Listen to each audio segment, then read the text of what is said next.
Well, hello friends. Thank you for joining me again. Today we're looking at Matthew chapters 21 to 23. Now, in chapter 21, Jesus came into Jerusalem for that last week. We call it the triumphal entry. And all four gospels record this triumphal entry. But this is interesting what Jesus did. The very first thing he did when he went into Jerusalem this last week was to cleanse the temple. Found in chapter 21, verse 12. He said he drove out all who sold and bought in the temple, and he overturned the tables of money changers and the seats of those who sold pigeons. Just give you an idea, this was a holiday, and people from all over the world had come in, and in order for them to purchase the sacrifices, they had to exchange their money. Well, it was taking place right there in the temple. And Jesus turned the tables over and he said, "It is written, my house shall be called a house of prayer, but you make it a den of robbers." And I like the very next verse, verse 14. "And the blind and the lame came to him in the temple, and he healed them." Now, why is that significant?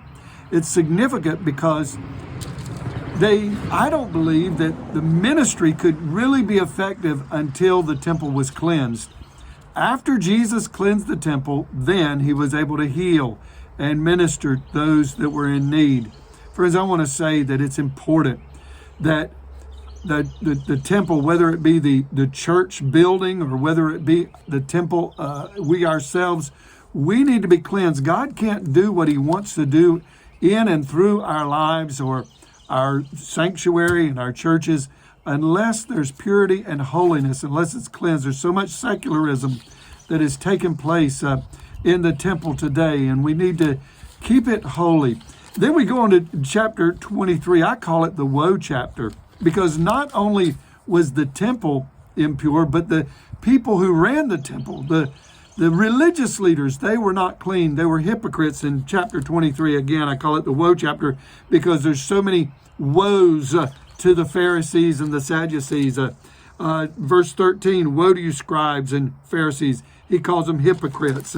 Verse 15, "Woe to you, scribes and Pharisees." He calls them again hypocrites. 16, he calls them blind guides. And he goes on. These people, Jesus did not mince words, so to speak. It was very plain and clear that they were not following the commands of God.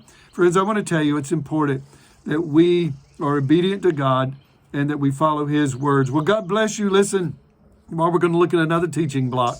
God bless. Bye-bye.